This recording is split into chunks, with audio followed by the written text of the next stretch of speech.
Welcome to another edition of the Sales and Marketing Power Hour with your host, Carol Morgan with Denim Marketing and Kimberly Mackey with New Home Solutions Consulting.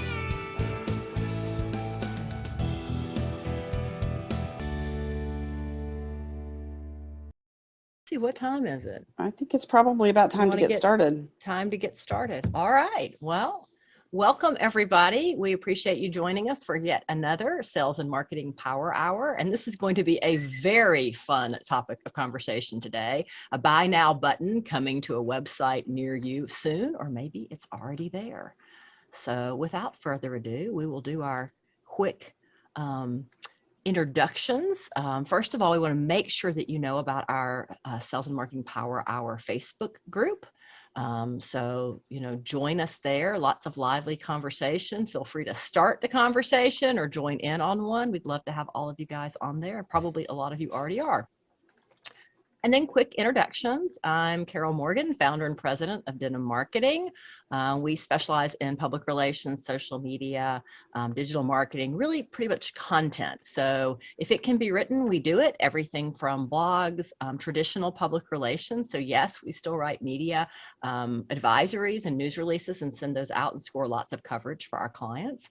And we work across a pretty broad spectrum of the home building industry. So we work for builders, developers, architects, temporary staffing agencies, some technology products. If it's related to home building in the B2C space or B2B, we probably do it. That's how you reach me. And I'm going to let Kimberly introduce herself, although I don't know that she needs an introduction. Aw. So hi, everybody. I'm Kimberly Mackey. My company is New Home Solutions Consulting. And I like to say, of course, that I'm the person or the company that comes in to make sure that sales is the engine that drives the train rather than running it off the tracks. And right now, sales is running all of our companies off the tracks. So my focus has shifted from making sure we have enough sales to managing that sales pace, managing that pipeline of buyers. I'm spending a lot of time doing some hand-holding with sales management teams and again, making sure that our brands don't get damaged and that we're still providing that great customer experience. So if I can help you with any of that, please feel free to give me a shout out. And Carol, I'm super excited about our guest today. We've gone international again. So this is cool. So, yeah. So we're going to let Greg and Matthew introduce themselves. So Greg, you're first up. All right. Well, hello, everybody. Thanks for coming today. I'm Greg Bray, the president of Blue Tangerine. And Blue Tangerine is a full-service digital marketing and website development agency that specializes in the home builder industry. So if you're looking to build a better website, drive more traffic to that site, and get more sales, then give me a call. I'm also proud to be the co-host of the Home Builder Digital Marketing Podcast. So if you haven't had a chance to listen to that, we'd love to have you join us there too. Fantastic podcast. So tune in and listen to the episode on public relations. With the guest, Carol Morgan, yes. Yeah, I'm sure there's a customer experience one in there somewhere too. I should probably know the episode number. I should know mine too, and I don't. I would be guessing. But Matthew, you want to give us a quick introduction? Hey everybody, it's Matthew Slutsky. I'm the president and co-founder of BuzzBuzzHome. We are essentially like an MLS, but for new construction. So we're one of the largest online listings of all new residential construction, from high-rise to low-rise, subdivisions, anything new, we list on BuzzBuzzHome. Currently, I don't have a podcast to pump. But yeah, that's who I am. Hello. Excellent. Glad to have you here as well. I'm going to stop this screen share so that everybody can see us bigger now, and we'll go back to it at the end of the program for our final slide. But thanks again, everyone, for being here. And I think this is going to be really a fun conversation. So let's kick it off with a question for Greg. What does buy online actually mean for a builder? Oh, Carol, that's a great question, because I think it actually means something very different to every builder. And that's where some of the topics or conversations that we have get a little confusing, because I think there's a perception that it means just this full everything you could possibly ever do just happens when you click a button, and it's just magic. And all of a sudden, tomorrow you can move in, and it's, Sounds great. yeah, it does. But I've seen it mean something as simple as a lot reservation for, a small payment. It can get into model selections. It can get into, mortgage applications, whether that's a simple pre-qual with just a few questions or the full kit caboodle of the full application. Lots of different ways that you can make the buying process part of your website. Yeah, absolutely. Matthew, you want to chime in on that? Yeah, I see buy now as being, when I think of buy now, as the full transaction. So literally being able to buy online. This is something that we actually launched a few years ago through a company we created called Daypack, which was a full inventory management software for builders that managed POS in the sales center, as well as allowed people to buy online through BuzzBuzzHome. We were a little early to the market, and we've actually shelved that product at the moment, although we did go live with buying online. So I see that's one side of it, is the literal click to buy online, full transaction, takes you through the entire funnel. And then the other side of it is the more personal buy online. So rather than having to go to a sales center, see everything, be sold to, fill out paperwork there, being able to interact digitally or even in the sales center, but then coming back home, being able to sign and do the entire process through DocuSign and more of a handheld method. And I see both of those as very good examples of buy online, very different, from kind of hand holding to full Amazon model of click and buy. Yeah, I think we're all used to that Amazon model of click and buy. And Kimberly, the other word we have to learn to say, like Matthew, is process. I can't even say it, but it's about and process. We don't say right here in the South. So my reaction is typically to go more Southern. So exactly. Well, Kimberly, do you want to talk a little bit about, kind of the buy now and the online revolution and Carvana and CarMax and, that whole trend? I'll be happy to kick it off, and then we have an expert here on Carvana. So yes, we do. So we'll turn it over to him for that. But as I've said on many of our webinars, my previous home, that I lived in for 20 years, we sold it virtually. The buyers bought it sight unseen. This is not unusual for a long time with military buyers. They've been buying sight unseen, but we provided a lot of virtual tours. We provided a lot of, I did aerial with drones. We did walkthrough videos. We did good, high quality virtual tours with professional photography, so that people really got a sense of it. And again, it was an existing home. It wasn't adding options I wasn't going to change anything, although I did have to put a roof on a perfectly good roof, had to tear off. I was still a little bitter about that one. Buyers are ready to do that for the used home market in at least in some places. And we're seeing a huge uptick in that right now.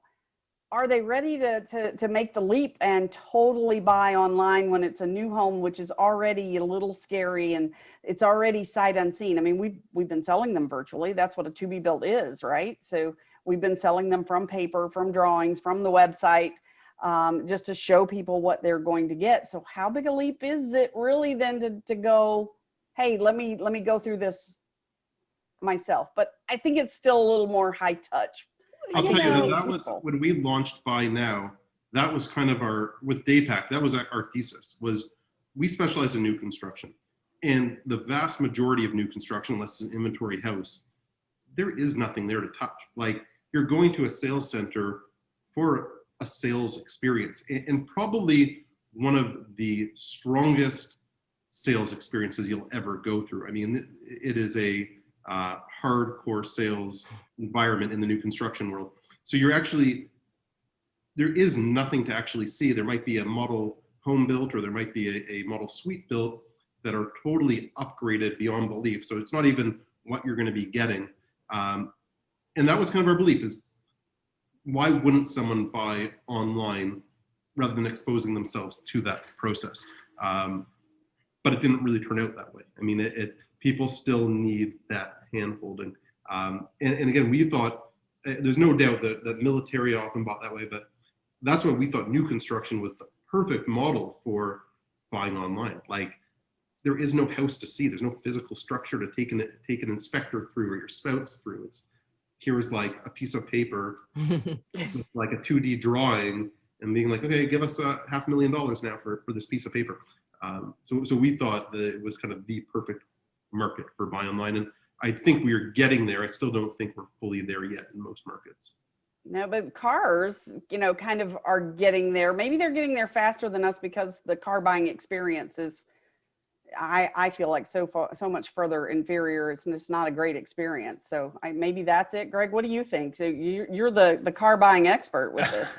Well, I don't know if I'm a car buying expert, but I am a big Carvana fan and happy customer with multiple purchases in the past. So, but I would say, I think if you want to find one word that connects all of these conversations, it's about trust, isn't it? Because when we don't trust what we're going to get for our money, that's where the hesitancy comes from. So you look at Carvana, what did they do to make that trust more comfortable? They give me the chance to return the car if I don't like it. So you can get the car for 7 days. You can have it for 7 days. And if you don't like it, no questions asked, you can return it.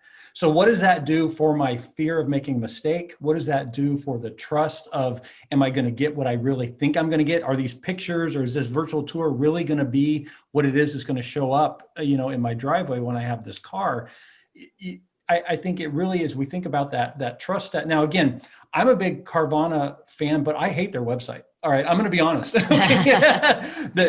website. If there's anybody who knows somebody in the Carvana web development, give me a call. I could save them $100,000. Okay, because I give them all kinds of feedback on their user experience. It's not ideal. Okay, the ability to compare and the ability to favorite things and find what you were looking at before and see some of the details. There's a lot of opportunity for improvement there. But once you hit buy, this is the one I want, the process is fantastic. The ease of figuring it all out, the lack of worry about what's happening and what's not. But I did not buy those cars without talking to somebody. I called them a couple of times. I had interactions with the delivery person. I returned 2 cars. I was going to ask if you'd returned one. So you've returned 2. Yep, okay. I've returned. I've bought 3, so I only returned 1 per transaction. But but there were things that showed up that it didn't look like that in the picture to me. Sorry, not the right one, and that was fine.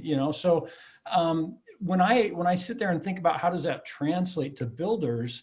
Again, how do we deal with the trust issues of, am I going to get what I think I'm going to get when I make this? Because isn't that what makes us really hesitate? Is in looking for that. How do I know what I'm really going to get for this? And I think that's a huge difference.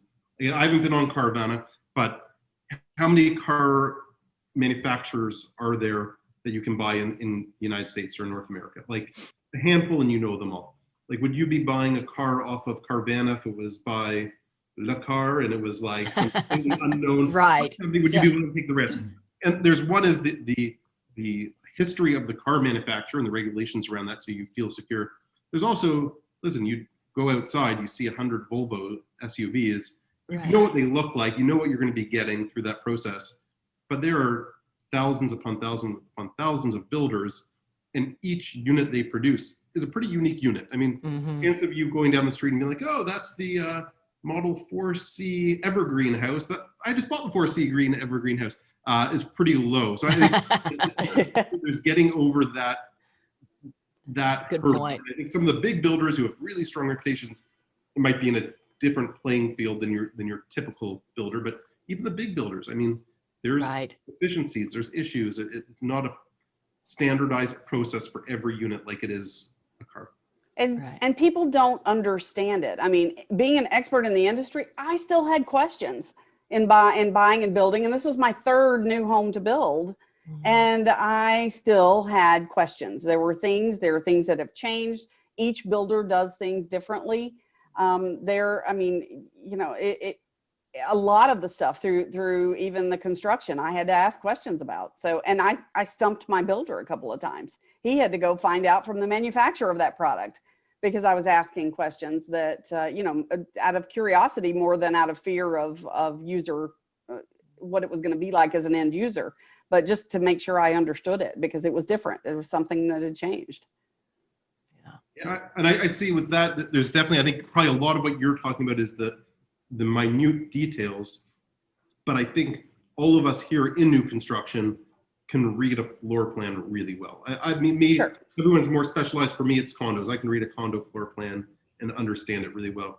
And it's hard to remember that the lay public has no idea how to read a 2D floor plan. Even if it's a small 500 square foot unit, I mean, it looks like a 8x8 primary bedroom is huge. I mean, it just doesn't make sense to the average user. So, right. I mean, it's a scary thing to buy. And condos, that's a great point. Condos have been sold from plans or 3D tours for, a decade, because you typically aren't going to start that, building going, vertical until you even have sold, 40 or 50% of it. You can't get your loan. So, that's something we in this industry have been good at. So it makes the transition in some ways, I think, a little bit easier.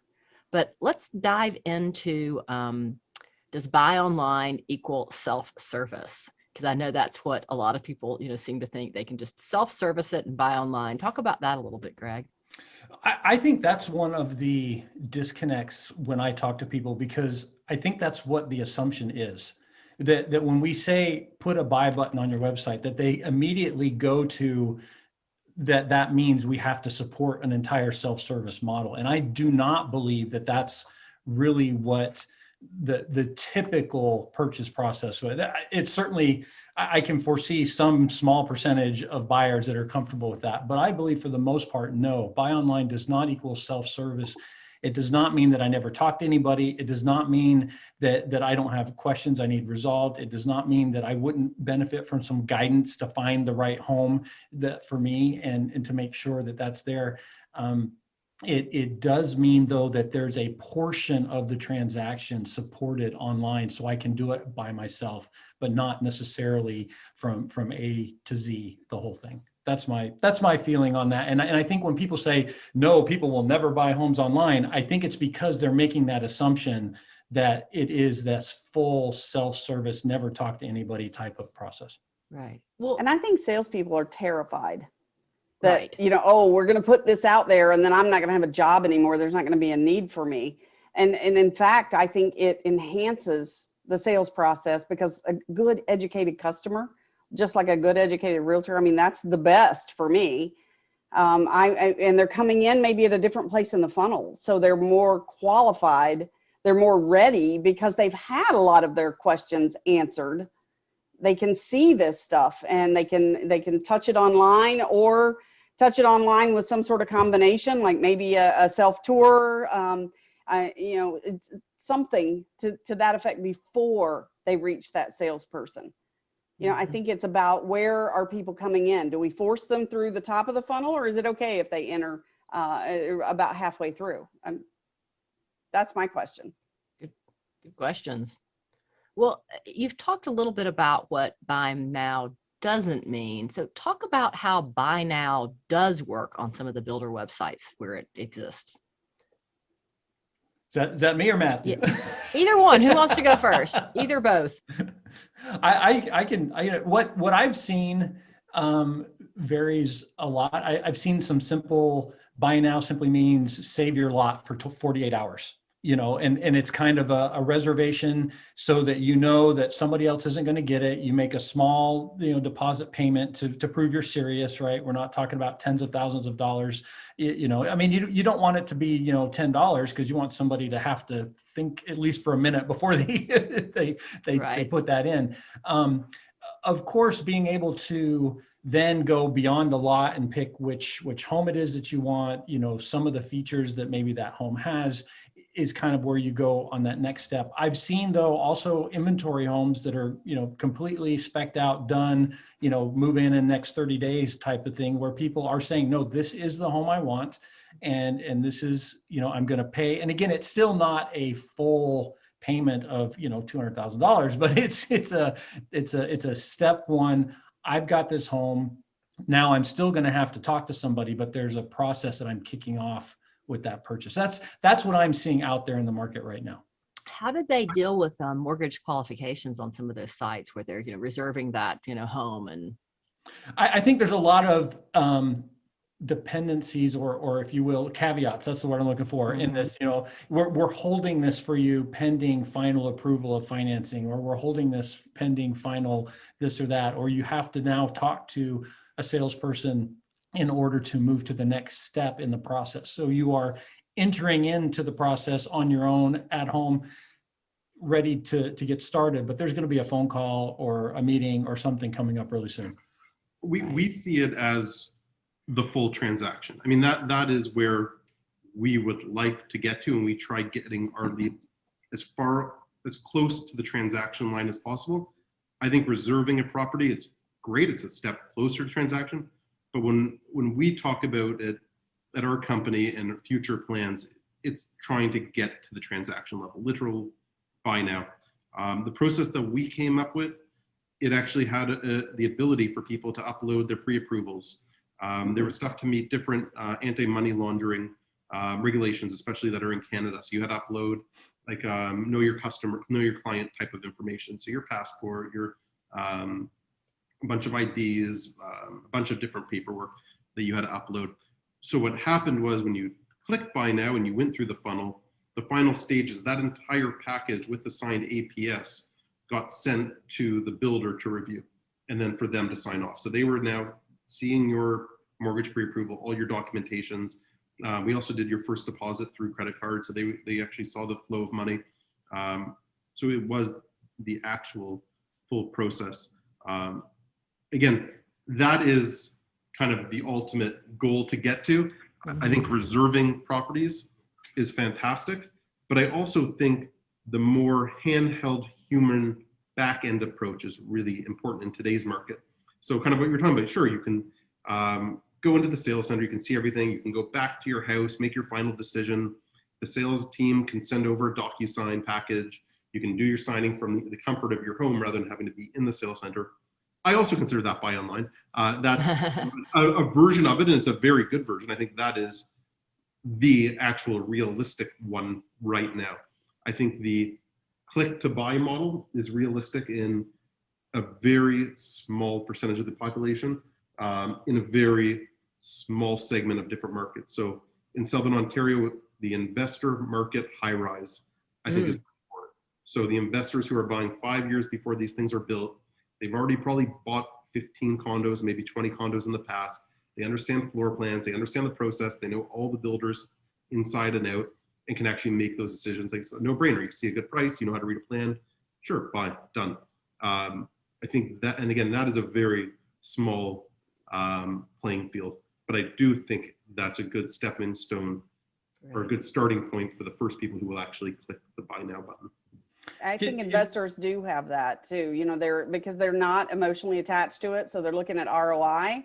right. And when you're talking about someone that's going to be their primary residence or even a second home or a vacation, there's an emotional attachment that goes to that. And, I don't know how we attribute for that with just buy now. I don't know how we get there. A car to me is some people are very emotionally attached to their cars. I certainly don't want to diminish that, but it's most of us are not totally, vested in what kind of vehicle we drive. To me, it's something, it needs to be nice enough that I'm comfortable. It needs to be safe, and it needs to get me from point A to point B. Well, and you're only going to own that vehicle for how many years compared to how long people are staying in homes now.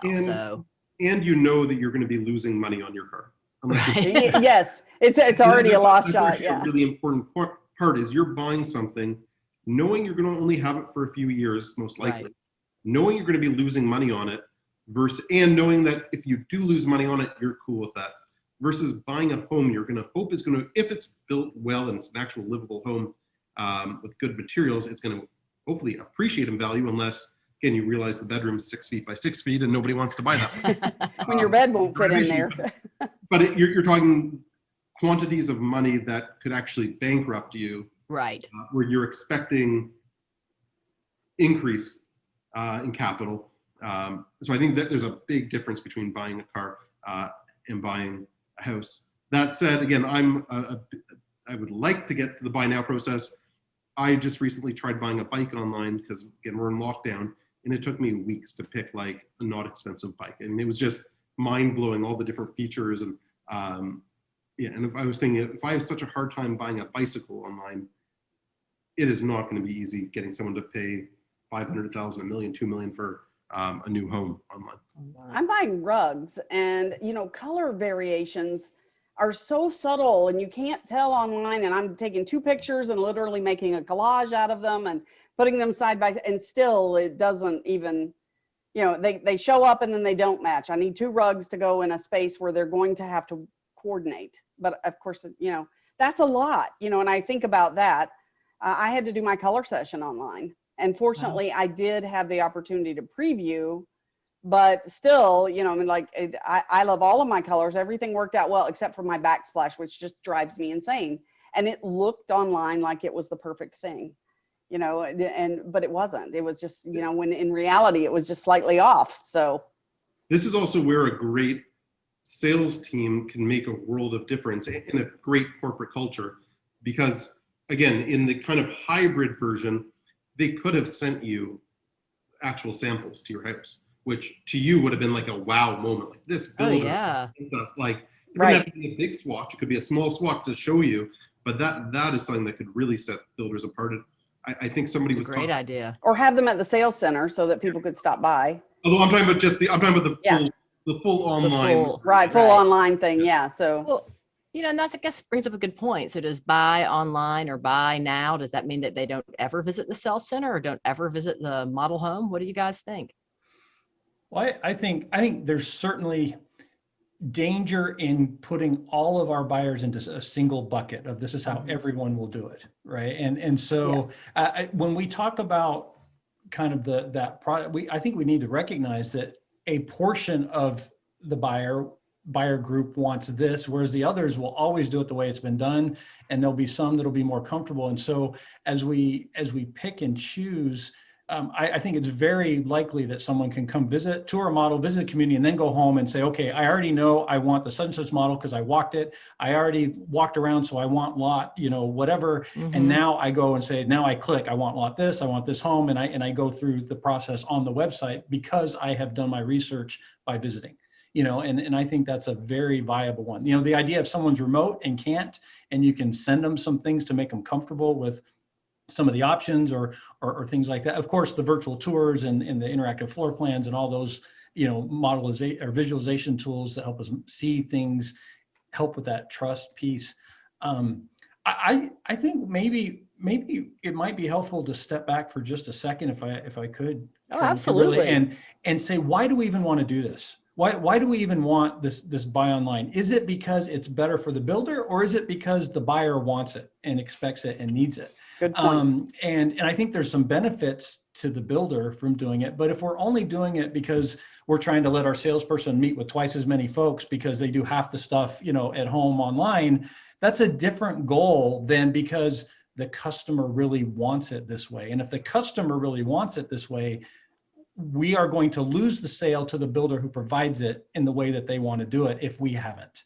And so I guess that's kind of we have to decide for our market, for our demographic, does it matter to them to do it this way?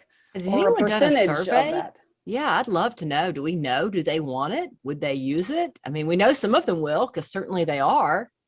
I would argue that it is a much better buying experience for the consumer with the online model. I think the sales environments can be so hard and salesy that I think. Well, they shouldn't be. Say it again? I said they shouldn't be that way. No, but they are. I mean, in the majority of places. So I think giving people the ability to really do their research from home and have full transparency. I mean, I think that the new construction world right now is very different than it was 10 years ago, where you couldn't even get plans or pricing online. Right. Oh yeah. Having the ability for people to actually do their real hard research online, and then they can still go to the sales center, but they at least have a greater depth of knowledge. I think is really good for the consumer. There's another component to this, and I had a builder who, they were semi-custom. They're up in the Wisconsin market, and they had a version of this online. So you could price out your home, and it was incredible what they were trying to do. So they were kind of ahead of the curve. The problem wasn't on the front end, because it worked really well. It generated a lot of appointments for our sales team. But what happened is it clogged up the funnel on the purchasing side, because they were semi-custom and everything had to be individually priced. So they didn't have their processes and procedures in place to allow for the onslaught of people who wanted to use this to price out their semi-custom home. And they did both community builds as well as scatter site builds. So, and that's a different thing, because you think you price out your home if you're doing scatter site, but then you don't factor in what are the site conditions, and will this home even fit on that site? Does it even work? So there's so many variables there that I think builders need to really stop and think about their processes and procedures to support it before they just jump in and go, okay, well, let's just put this button on here. It's not a button. So Greg, you and I have talked about that quite a bit. There's a huge amount that has to go into the back end, exactly what you were saying, architecture controls. And somebody mentioned in the chat that that's what they want, but builders aren't giving it to them. And again, that's where I'm saying the transparency comes, because if you are going to do a buy now button, you are forced to be transparent with that information. Like you can't hide it. It needs to be, you need to be fully transparent, and that transparency has to go to your sales center as well. That was one of the really hard parts with our day pack, was it was much more than just a buy now button. It was an actual inventory management system for the builders. Right. So once something sold, it had to be showing as sold everywhere. All the details had to be available on it. So you need to bring transparency to the market. A buy now button really forces that upon the market. And I think that the data management piece is, in my opinion, one of the biggest obstacles that most builders have to even starting in this direction, because you cannot run something like this off Excel. I'm sorry. No. You can't. I'm sorry. You can't do it. And you've got to have that clear pricing. And the other challenge, of course, that builders have, well, how do I know how much the faucet's going to cost? Because there's 1,000 of them they could pick, and that's where you go back and look at the auto industry and how have they solved that particular problem. They've created packages, right? There's 3 trims, and yes, if you really do the full custom order, you can get different stuff, but most of us are having to pick between 3 or 4 kind of preset bundles of what we want.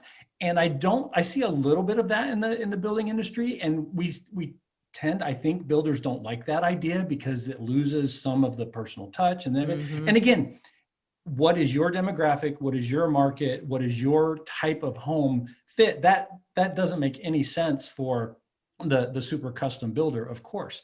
But if you can get to that point where you can simplify some of those choices and lock in some of that pricing at a place where it's set, because these things, and of course ignoring lumber price changes that go all over the place, but then does that open up some simplicity that allows this to be a little easier to manage? It's funny that you mentioned the Excel sheets, because that's such an important piece of it.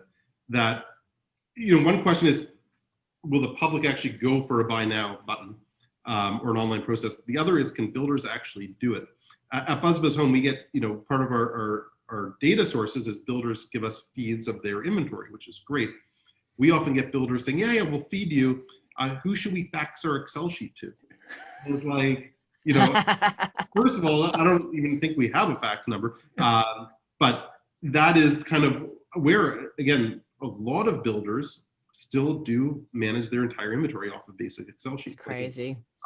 So they could not even get to an online purchasing experience without fully changing the way that they operate, which is really tough for a lot of builders. I mean, it not just tough because it's a tough thing to do, but mentally to overcome that barrier. This is how we've been doing it for the last 60 years, and it's worked. Why are we going to change what's worked? We know this process inside out. But unless they can get over that, then you can't finalize. Well, But that that's gets, why, I'm sorry. Go ahead. That's why 90% of the population doesn't buy new, because they think it's too complicated, because too many choices just leads to being paralyzed. You just don't even know how to move forward.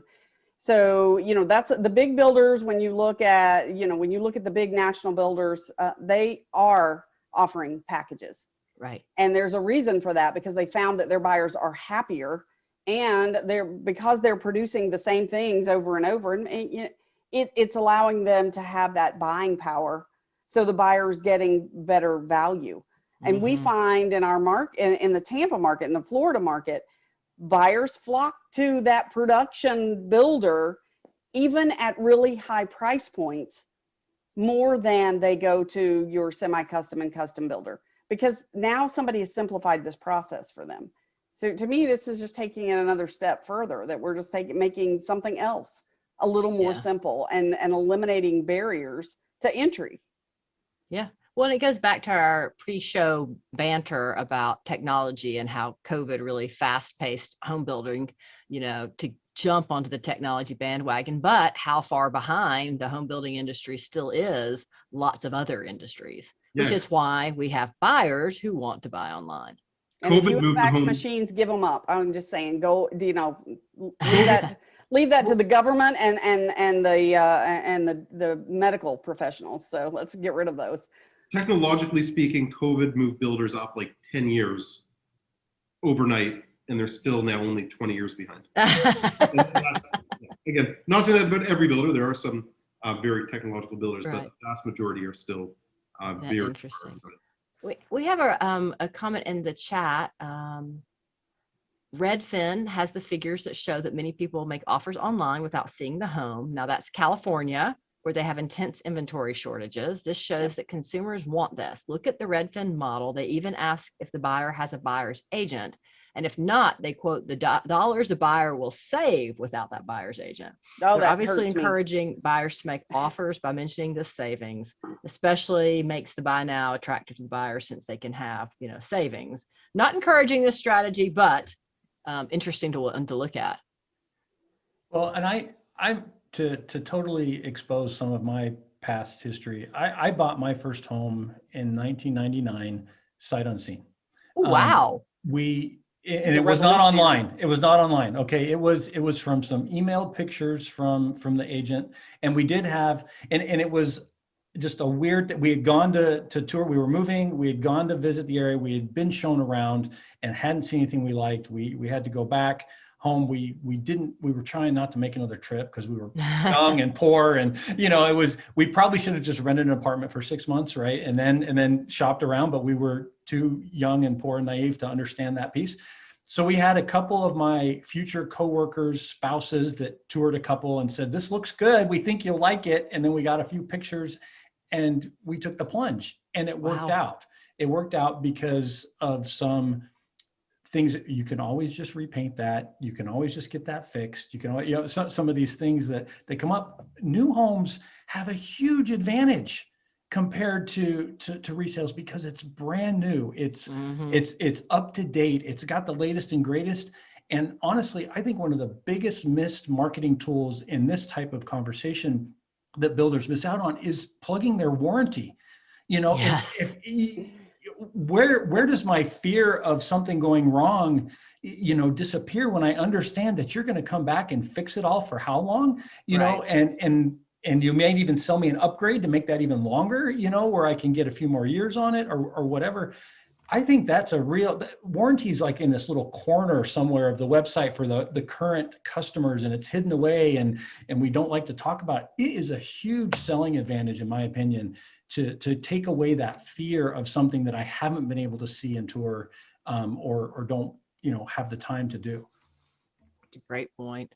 And remodeling is not for the faint of heart. Let me tell you, it's messy, stuff goes wrong, delays happen, and you're living in it. With new, it's messy, stuff goes wrong, all those things, but you're not living there, so it's a very big difference.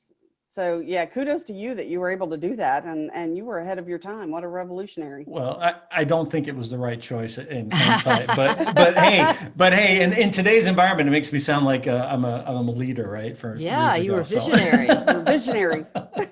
Way back in 1999. But I think it was a good point that Redfin does show that there is a desire for the public to have something like this. And I think their model doesn't translate exactly into new construction. No. And I know many builders who won't give a discount just because you don't have one realtor. I mean, it's a totally different model, but I think it does show that there is the demand there for this. And listen, I think that's a given. I mean, I think we've been seeing this, especially throughout COVID, not necessarily again the buy now, but deals are just happening or have been happening online with DocuSign. And there's a ton of tools that actually make it totally available. And I think those tools and that approach is really important right now. Especially again, we were talking about this pre-show.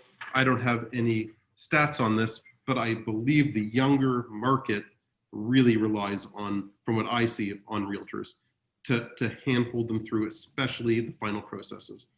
They might start their search online, do as much research as they can, but when it comes to actually doing the transaction itself, they need someone there holding their hand.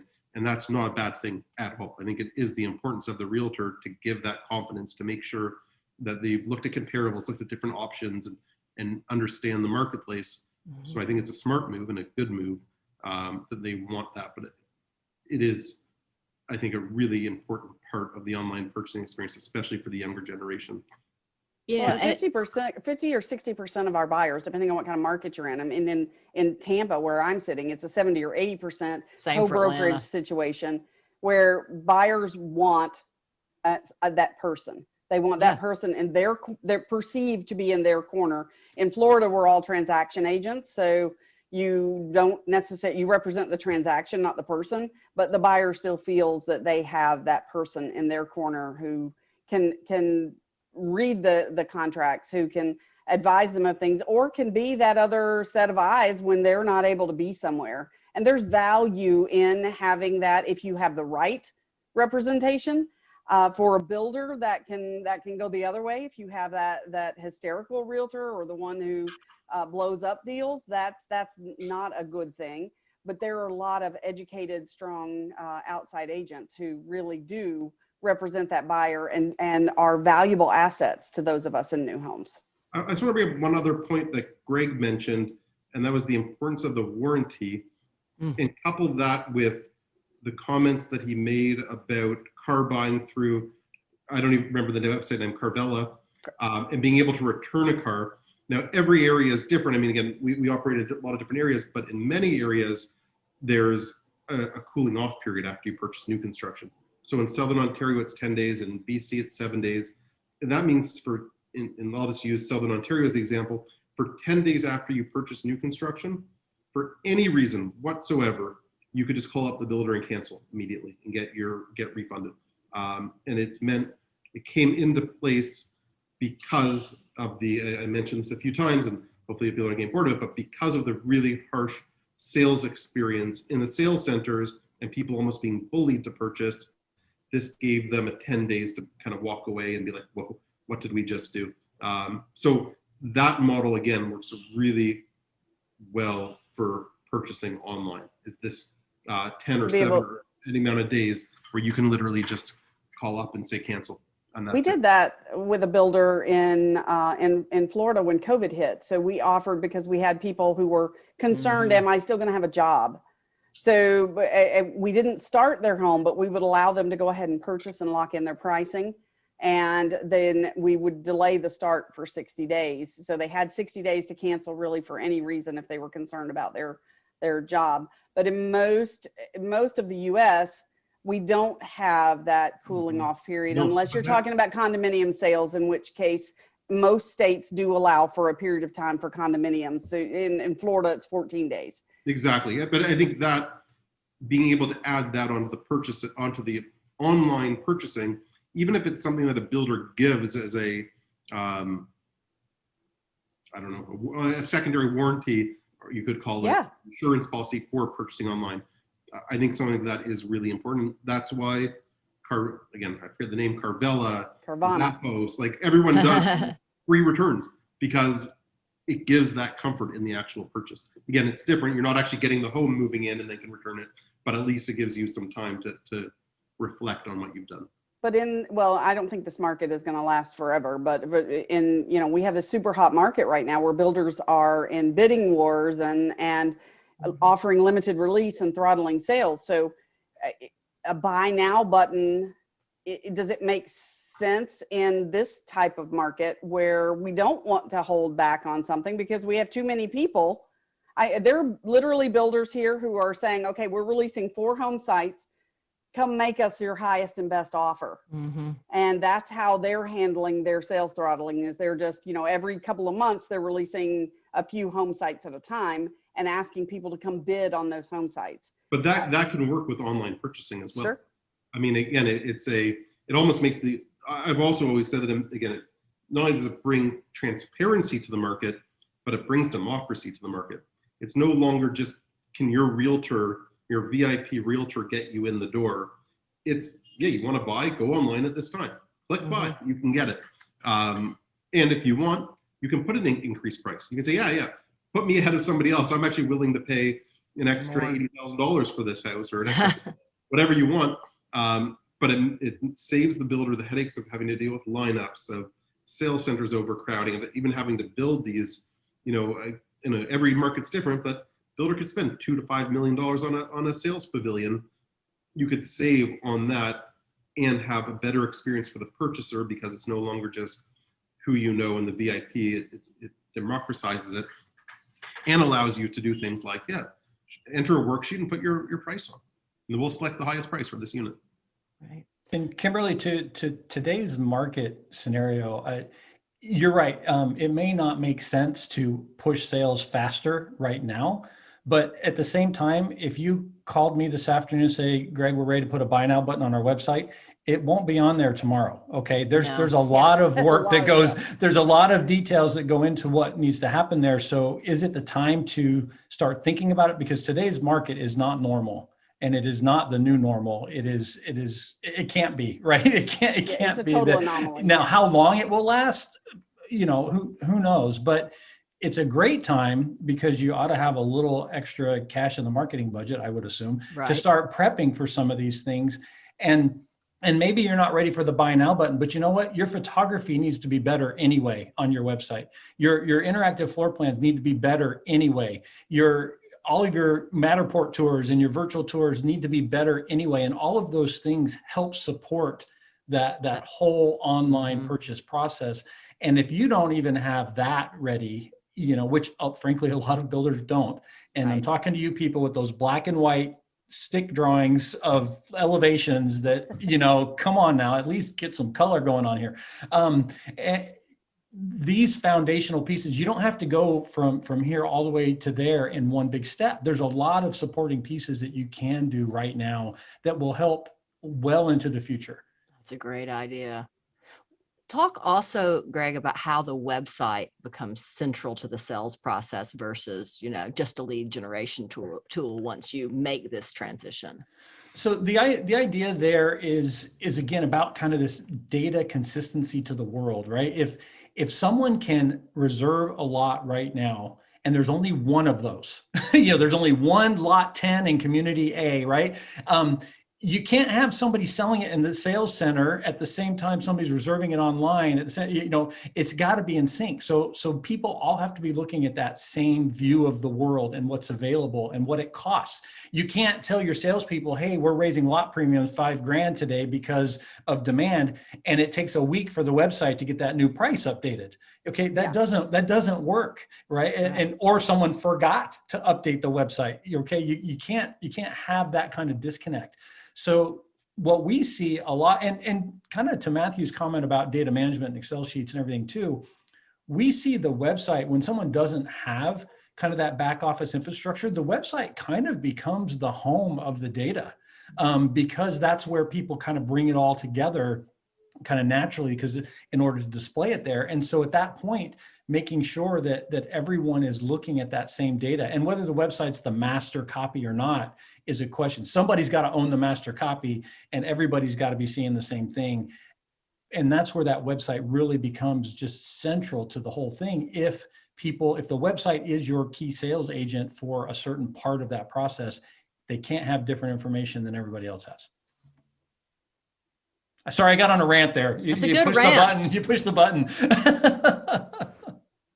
Well, and what concerns might buyers have about, clicking that buy now button and some of the, I guess, privacy and security issues? What do you think they're thinking? I think this ties into some of just online commerce in general, right? What does it take to get you to put your email address into somebody's form? Okay, what level of trust do you have to have there? Am I going to get spammed forever? And then you start talking about putting credit card numbers in and mortgage application type of personal information into a website where you don't know who's going to see it. Now, granted, filling it out on a table in a sales center and handing it to some stranger you just met an hour ago, and telling them your alimony payments and this payment and that payment and all your background of your whole life, maybe they're more comfortable doing that at home on a computer that's feels a little more distant, that's going to go straight to the bank, type of a thing. But you need to reassure, first of all, you need to actually have some conversations in-house. Does PCI compliance mean anything to you? What is our data policy? Where is this stuff getting stored? If someone has to upload their driver's license picture, who's going to see that? Who has access to that information? And how do we make people comfortable with what's going to go on there? Because there are real hackers out there. They work really hard to get this information. We hear about data breaches all the time. And if you're suddenly going to have this type of personal information in your in-house database that you didn't have before, you need to at least be talking about that and have some thoughts about how do we protect that? How do we take care of it? And where does it make sense to store that? Or do we even want to have that? Do we just want to make that the bank's problem and we integrate directly with them because they deal with that, more often? Lots of different kind of thoughts and ideas to go with there. Yeah, I think that there's a lot of compliance issues that have to be built in to actually do it. I think it again comes down to trust from wherever you're actually doing the purchase and who you're doing the purchase from. And that is, I think, another one of the major stumbling blocks is how to actually have a brand that can be recognized to be doing that in the proper way. So I think another component of this is fair housing too. So, actually, I think going online could be the easier way to get to true fair housing. So, because the computer doesn't know any background or shouldn't recognize any of that. They just want to know, can you buy a home? And are you qualified to close on it? That should be the algorithm, right? So this could be really interesting from an ethics perspective as well, I think. With the caveat, Kimberly, that there is still an online access disparity for certain groups. Yes. So if you go full online, you're now eliminating a certain portion of the market who doesn't have the same easy access. Now, again, maybe your price point already eliminates that portion of the market. I don't know, but there's some interesting things coming in this kind of universal equal. I think the online schooling challenges of COVID have highlighted that dramatically for certain areas.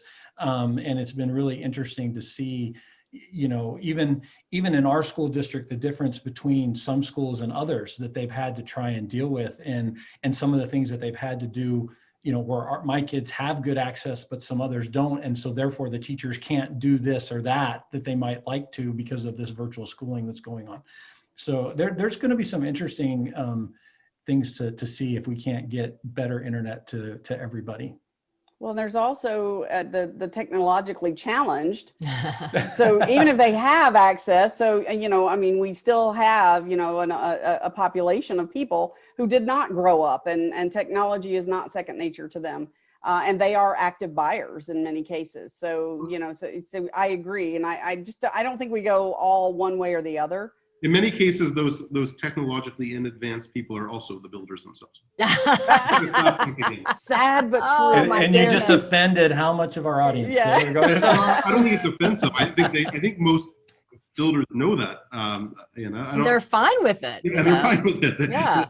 Yeah, they like their processes. I mean, it's nothing wrong with that if it's working well for them. That's awesome. I think we have to keep the thing is I'm thinking forward on this, and as we have to keep the high touch with our high tech, even if it becomes more that that experience itself does become more online. You still have to have good customer support. You have to be able to have your questions answered. There's Right. nothing more frustrating for me with technology than when I can't get to a live person. Mm-hmm. I Well, that's one of needed the something biggest from issues with Microsoft. the- It took 3 weeks for them to call me back. That's one of the biggest issues is, one of the key roles of a sales person in a new construction is to find out what the objections are and to work through the objections. You just don't get those objections. You don't hear what the real objections are when it's fully online. And I think that is a major issue. Very true.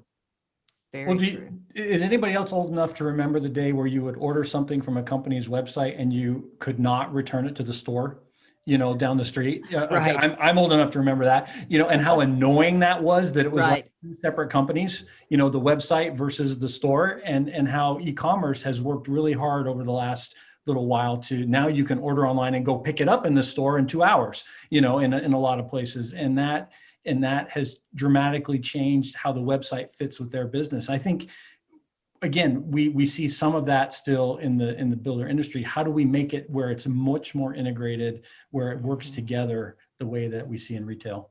Yeah, we Right. just have to humanize it. I think everything we're doing, we have to keep that human touch in there. That's my opinion.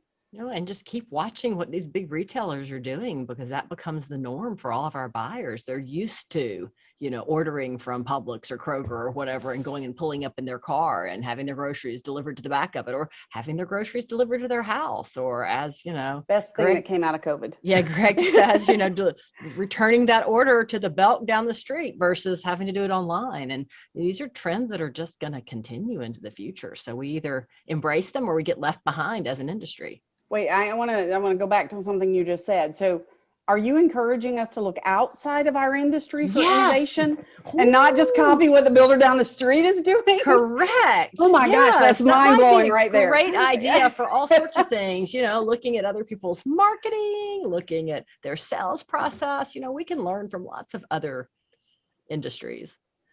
So That's just crazy talk right there. I know. We have a question in the chat from Patrick Murphy. Do you think that a SaaS, software as a service platform, would allow them to add their home inventory online and allow purchase? Would that be useful? So instead of each builder having to try to build out their own tools and platforms, there'd be a kind of central service. Do you think that's something that we'll see coming? Or So that is what we built with Daypack, and that's exactly what it was.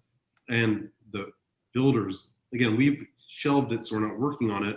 We still do have clients who are using it, and they love it. I mean, it is. There's no doubt there is room for a player there. I completely agree that there's no reason to rebuild something if something's out there that works. I mean, we're looking at how to better provide some standard pieces and parts of websites that others can reuse, so you don't have to reinvent the wheel.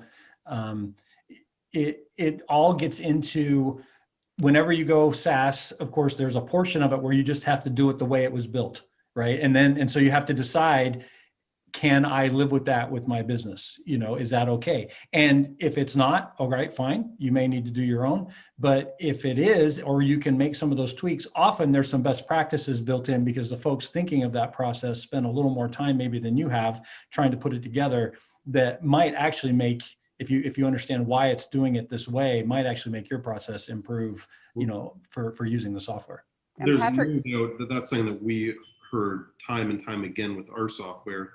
Was we had some builders who spent millions and millions of dollars building out their own system, only to scrap it and start using ours, because that's not their business. They're home builders. They don't have a team of engineers and product design. Like, it's a completely different thing than what they know how to do. There are some builders who've done it and done it really well.